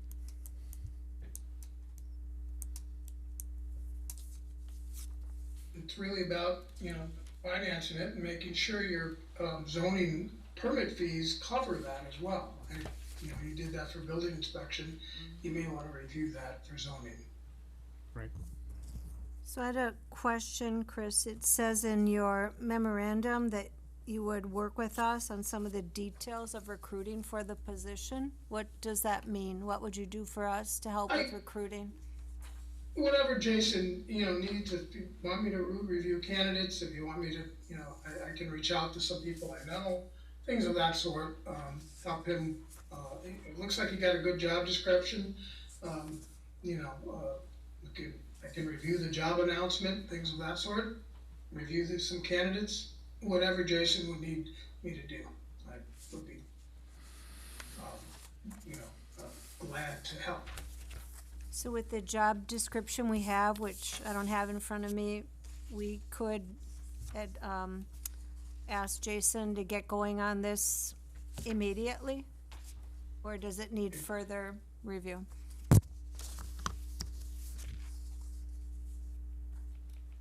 That's a council question. I mean, obviously, I think, I don't think it you're needs, probably, this is the time to do I it. think it needs for not We to could wait. say that a bachelor's Again. degree is preferred though versus It an does say preferred. yeah. Well, where though? Oh, yeah, is beneficial. It says My comment was beneficial. what Emily suggested. She suggested that we ask for a bachelor's degree, but I don't have a problem going with the way the job description is written based on Chris's comment relative to experience. You can still prefer it once you see the Right. candidate. Right. It says that Right. in there, so I'm fine with it. Okay. So two things, just a general comment first, is that yes, you could authorize proceeding with posting the position. Along with that, though, the second would be giving Salary range. some guidance on salary range. Right. It's going to happen because if he's, depending on how that announcement's going to be worded or advertised, I think you're gonna wanna have an idea of what the range is. What would was recommend- Emily's salary? Or what do I you would recommend? I'm use the sorry. recommended range from Chris Chris, with a caveat that it will be based on education and experience. in your packet, the average for the Yeah. area is 72,941, so that falls within his range. Okay. Emily was substantially less than that, but she came with no experience, and that's not, What we need. I mean, Nick's doing a lot of this zoning work now. Okay. If you're gonna hire one, it should be somebody with experience Right. that can do all of the duties of the office. Okay. We shouldn't go below 70. Maybe Nick could give some, and Jason, we've talked about this, and we really shouldn't go, what we need right now, and Chris has supported this as well with what he said, we shouldn't go below 72,000, between 72 and 85 because of our needs right now in this growing community with plat maps reviews. You know, what we did tonight at CDA with a business coming in here and wanting to, you know, put the type of development they did in the Rome Town Center, community planning, the knowledge of zoning. We need a very experienced person. If we want to draw a good person, a good candidate, we need to stay in the higher, and we need the higher wage and somebody with very good experience and background. Is there ever a bonus or any compensation for moving or any other incentives that is sometimes added for these types of things? Because if you're gonna steal someone, they're gonna come from somewhere else, and they might want some other incentives to make a move. A lot of those are all part of the I negotiation would- process. yes. When you Okay. negotiate with your final candidate, you know, That's right. we might have to like we have to do with the police officers, putting the signing bonus in there. We might have to sweeten the pot with a potential candidate to, you know, if they're looking at Sure. moving Yeah, from but further you- away. But you don't lay that out in But it advance. does not Lay have that to be out to part of begin the with. motion or the announcement, No. okay. What did you see happen in Columbus? Can you share that, or is that not something you can share, Chris? Can you say that again? I apologize, I can't. Well, the question that we had up here at the board was, what? He didn't hear you. Oh, he didn't hear me. I'm sorry, Chris. We were just talking about incentives to draw a good candidate here besides a higher pay level and someone with good experience. You just said you drew a very good candidate in Columbus from Madison area. I mean, what type of incentives, signing bonuses? There was not any incentives. I think the pay range was very similar to this, 70 to 85. Plus, we have an exceptional community they're coming to here, but if that's something that, if we It beg, doesn't- You know, I think you can draw from Madison area, from other areas, so I think you wait till okay. All right, thank you. incentives later. All right. And I'd like to make a motion that we authorize the interim administrator to post for the position of zoning administrator for the town of Rome, using the assistance of Chris, as where possible, and with the salary range in the posting to be between the recommended $70,000 and $85,000 based upon the qualifications and education of the particular candidate. I'll second that. Okay, so we have a motion by Supervisor Minter, second by Supervisor Cole, to proceed with the hiring of a zoning administrator by interim administrator Lauby with the assistance of Chris. Any more discussion?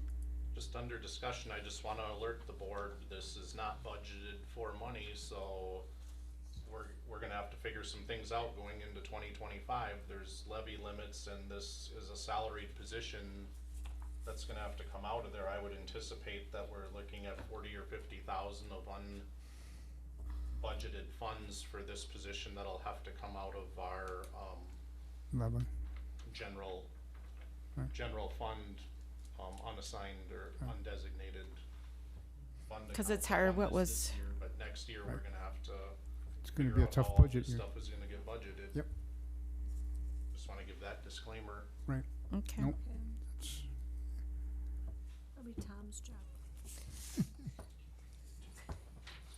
You can figure it out. Well, the permit fees will go. We'll watch the permit fees. That isn't good. That All in isn't good. favor, all in, yes, Nick? Yeah, motion, During we should discussion, finish the one- motion, All- yeah. yes. One point though, during discussion, just, it's an item that can then come back. We had talked about, and we just did, a update to the fee schedule for building. One thing that we can do to get ahead of things is do this evaluation, and we have started that process internally already. But we can bring an updated fee schedule to get ahead of this and build some of that in. Right. That's correct. So I already have it noted as future agenda item, Right. and something that we will be working on internally, to bring to you. Thank you. Thank you. All in favor? Aye. Opposed? Motion carries. Thank you. Well, we already covered 21 with 20. Is that okay? Town administrator, No, 21 was the salary range. Is that all right? It's fine. Yes. All The right. only thing you gotta do is approve the position The description. motion oh, I covered see, both yeah, items. 23 we're up to now. I move to approve the zoning administrator position as it was presented tonight. Well, I thought you added Oh, the cause salary we have range. three I did separate have the salary range, items. but I didn't, 'Cause but we I have didn't three make a separate- comment the way it's about on the here. job, about the Job job description. description. Oh, So- oh, Job I I description. move see. that we approve the job description as presented. I'll second. All right. Motion by Supervisor Minter, second by Supervisor Capel to approve the zoning administrator job position description as presented. Any discussion? All in favor? Aye. Opposed? Motion carried. So are we covered for 20, 21, and 22? I think we should be. Great. I think so. All right, so moving on to 23, discussion and possible action. Town administrator position description. Should we just cover 23, 24, and 25 with Chris, as long as they're kind of all? Yeah, I would let Chris. Okay, we'll let him, salary range, advertise, okay, and salary range for town administrator, 23 and 24. All right, Chris? This one is not as straightforward as my memo points out. You know, I think the town of Rome, as many communities, like yourself, growing, a lot going on, a lot of moving parts, looking for a long-term future. I think the administrator position, is very important. And you know that, most of you know that, you've been involved with an administrator and you've seen the good things that it can, you know, that could come out of that position to gel the staff and the organization together, and ensuring the efficiency, effectiveness, all those good things I mentioned in the study. My point right now, and it obviously totally up to you, I'm looking for my recruiting hat. I wouldn't go out tomorrow for an administrator. I think you know, I'm not blowing smoke with Jason, but I think he's, from what I've discussed, he's, you know, got his fingers in the dike, making sure the floods aren't coming, you know, that's what the intern's supposed to do. He's out taking a leadership role. I don't, rushing into an administrator right now is probably not the right move from a recruitment standpoint. I'm only recommending that after the new town board, and I know there's 2 new members, come on, to do a bit of a go through the job description in a special meeting, talk about the role of the administrator, the governance, and see if everybody's comfortable on, the direction you're going with the administrator, I would say the skill set, which I do detail a bit in the study, temperament, things of that sense. I think if we do that ahead of time and everyone agrees on it, which is important, then I think you can go ahead. If I was going to recruit, I would suggest that. If I'm not going to recruit, that's always up to you. But at this point, shortly after the May 2nd meeting, have another sit-down meeting or that night of the May 2nd and talk a little bit more and beat it up a little bit and see where it goes. And if everyone comes out with the same answer, then by all means recruit for an administrator. So that's kind of my thought process here. I don't think it's as easy as a zoning administrator. You have that's a need that needs to get addressed right now. Let's get it moving. And I think the administrator's job is really to, implement the rest of the study, if you will, besides making sure everything is, in the organization is moving forward. So that's all I would wait till after we do the presentation of the study. If you'd like me to do a bit of, what would I call that, a facilitation on the job description, I'll be happy to do that as part of my role. So that's my suggestion, and try to go out in mid-May versus right now. So you may miss 4 to 6 weeks. So does that make sense? I mean, you don't have to agree with it, but you understand where I'm going on that. So when I read your draft report, you indicated that you were going to follow up with some sample job descriptions. Do you have those, or when do you think you might have those? Sure, I have plenty of them. I can do that. And frankly, the one, I don't know if everyone agrees with it, but you have a really good base on the one that was revised maybe last fall. I thought I read that. See, the big thing on the job description for the administrator, and the attorney may let you know that, it's really about the big deal is the powers of the administrator, right? And what powers they have. And that's usually put in the ordinance, usually, not always. And the job description is really kind of, operationalizes that ordinance. It's kind of gives examples of duties and things of that sort. That's really not that controversial. Really, the powers is the first thing. And I defer to the attorney, of course, if he thinks, the ordinance is in good shape and you agree with the ordinance. I think the job description follows pretty effectively after that. I don't know about the ordinance. So Nick, that, can you? we have an ordinance, but, Yeah, but- we haven't looked at the ordinance. No, the ordinances are out of, Responding to that, we have an ordinance. I'm not saying that it's totally in line with everything that I've heard, other than it probably warrants a review.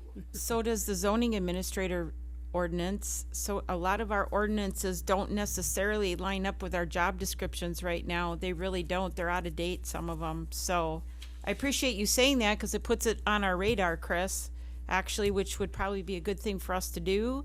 But if you do have some job descriptions like Supervisor Cole asked for, that would be great. Just a couple of good ones. Like you've done Columbus recently. That would be great. Start there. I have quite a few of them. Yeah. Oh, Supervisor Capital And I'll has get a them to question. Jason this week or That would be next great. week. That would be great. I just, Capital has. I just have one other comment. This is Bill Capel again. I think that you're absolutely correct. The new board should deal with this issue, but especially in light of whether or not they're going to take you up on the financial direction that you're recommending for the town, because that could change some of the job description and duties of that administrative position. it didn't mean to be in conflict, but They're not necessarily. I don't think, they're I not don't think they're in necessarily conflict. I don't It may think they're in be- conflict. It may just be that some of the duties for the financial person would go in the direction of investing for the town as opposed to the way it's set up now.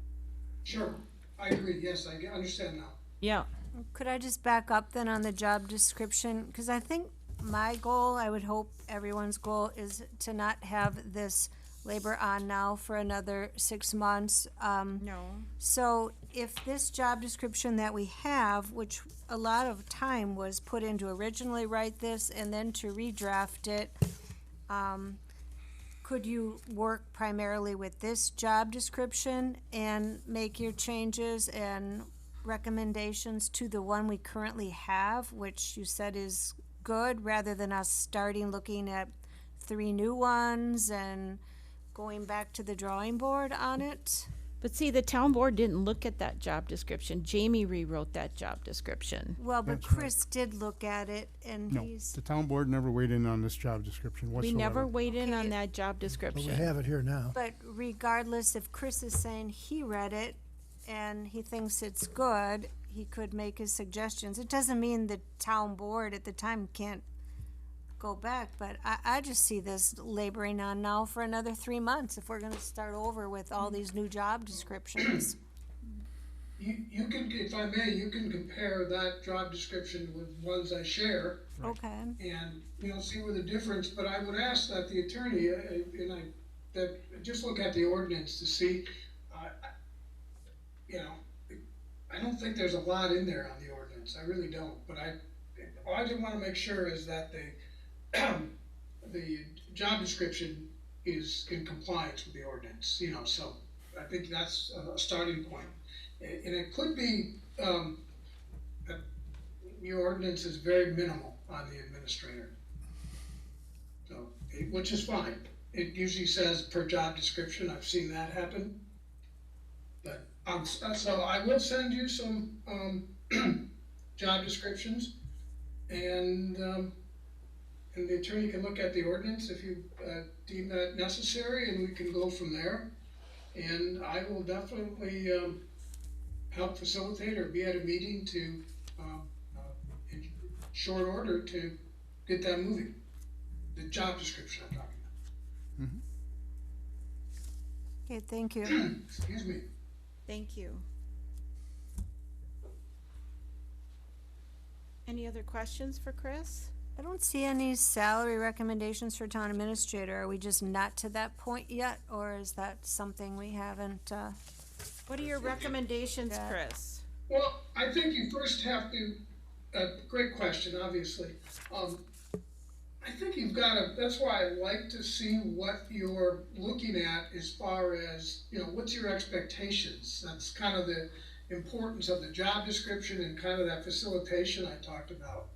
You know, do you want someone with quite a bit of experience? You know, you're gonna have to pay more. If you want someone who is relatively new, you pay less, you know, so, what I'm seeing right now, I would recommend, based on kind of the Columbus one, which was 120 to 135. okay, But I would do a salary survey for you. And again, Town of Rome is very special, as you know, it's a township with a small population, but a lot going on, right? So, the population doesn't tell you a lot. It's really about what you're expecting that person to accomplish and what kind of experience, et cetera. So, but my gut, if you ask me right now, would be between 115, 120, and 135. And we're struggling in Baraboo, and we're paying 145, and we're struggling to hire someone. So it's it's a tough nut to crack these days. okay. But I'll get you information on the salary schedules of other administrators in the area. When you say it's a tough nut to crack, Chris, is it because of the trying to find an experienced person, the pay, both, drawing them to the? All of the All above. of the above. The answer is Yeah. yes. It's just like police officers, public works directors, finance directors. It's very difficult to recruit. And you know, those who are in the private sector understand that as well. That's nothing new, but, you know, you have to pay a little higher than some of your competitors. And town has a lot to offer. You can maybe get a golfer, right? You know, you emphasize the importance of the lakes and the golf. You know, so you hopefully will recruit someone who is attracted to the area. That would be my focus. You know, besides the experience and everything, you sell Rome because you can. It's very easy to. The environment. Oh, and it's coming up with the money in the budget Does that answer your too. question? Yep, Or was yep. that rambling? Nope, nope, you answered the question. What fees can we add to the schedule for next budget? Well, There were funds for the positions that aren't currently being utilized, aren't there? Where She did was that funded, I think, money at go? 106 before. Yeah, it's, Isn't that we have a still- baseline, we have We have some a base to base. deal with. Oh, there's a base. there's a okay. base. Oh, all right, it's the overage that we're But talking I think we need to look at, you need to look Well, at. and as you whether said though, that's what we'll talk about increase as a new board. And once we go Sure. through the study and talking Right. about the other recommendations Right. that When you look Chris at- made in the study. Thought we were looking for the full amount, and I thought, wait a No, minute, where gosh, did it no. go? No, but talking about the full study and when the new board members discuss the full study with him, that'll Because be there's other issues besides an administrator. just the administrator. Okay, so we've got the salary range. Okay, so we have everything here. Do we have any other questions for Chris then this evening? Okay, No, thanks, Chris. thank you very much, Yeah. If Chris. not, I'll see you on May 2nd. Thank you. Come on May 2nd, and again, the offer's open if you want to do it that evening. We could also talk about the job description and some of the things of that sort as well. I'll talk with Jason and get the input, okay? Yeah, let's do it. Sounds good. Thank you much, very, everybody. very Sorry much. about my voice. Goodbye. That's all right, feel better. Thank you. Right, so I think we got everything covered then? Now, leave me. And over. Alrighty, so I think we've got everything covered then. Number 25 will it. carry over. All right, dates and items for future agenda meetings, agenda/meetings. Next agenda items,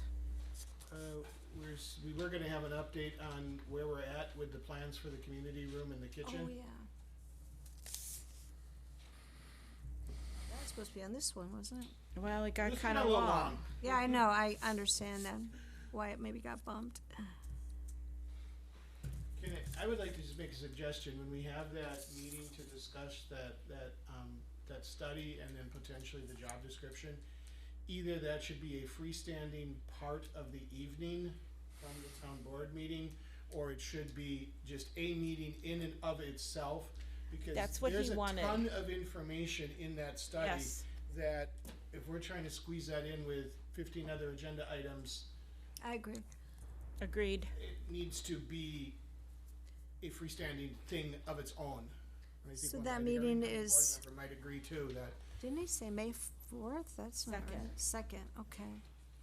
Well, we have CDA then that day too, so I don't know how we'll, unless that's, I don't know how we only do that on May 2nd though, so. Schedules were pretty tight when I asked everybody. There wasn't a lot of dates that I know. lined up because So I don't we know what we're originally wanted gonna- to do it the week of April was there a way 22nd, to but people just were not gone. have the regular town board meeting on May 2nd and just Could have do a- this? You can't do You that. can have a really short meeting though, try to not Well, put as long as much on things the don't pile agenda. up, but the first meeting of the month is usually a big one, so You're probably gonna have to call another, Planning commission. you're probably gonna have to call another Plan commission stuff is usually meeting, second. because the annual meeting, you don't want a ton of stuff on that agenda, the next No. one, because you're, And everybody's gone, annual you're meeting. gone the last week in April, and so, since you're gone, I decided to take a vacation. Well, I'm so- on the 21st to, the 20, that week. So, we can't do it, and you're not available the last week in April, so can we do anything on the first? Why am I not available last week of April? I don't know, you didn't give available dates that week, I think. Did you have available dates? Chris, I don't think was available. Oh, so Chris that wasn't available. Deals with him too, and we can't push it much later. I mean, we set May 2nd. Right, right. Well, So it's at 5 o'clock, Don't put any CDA's other at, agenda items on it, put that 3 as the o'clock. agenda item and have a meeting a different night for town business or whatever you're Well, gonna do. we have plat reviews, we can't, That's, so That comes the next week. how you're much gonna have, time you're gonna have the do plan we commission need? stuff coming yeah. on the next meeting, which, What for about warning, Wednesday, you May have an annual first? meeting on. Wednesday, May first for this study discussion. You'd have to ask Chris. I'm all right We with could it. ask- I mean, I think the reason I now remember why I didn't put any end of April dates on there is because Jackie said she wasn't available. So you Oh. just skipped it. And so I just skipped over it. Oh, Because now it's I'm like, oh, gone she's too. not good. Okay, well, you're gone too. I mean, no, if I look at if I'm looking at my schedule, the week of May 29th looks really good for me. It gets a little trickier the following week, but Well, May we'll 1st just would have be to- fine if he's available for me. May 1st would be okay? Yep.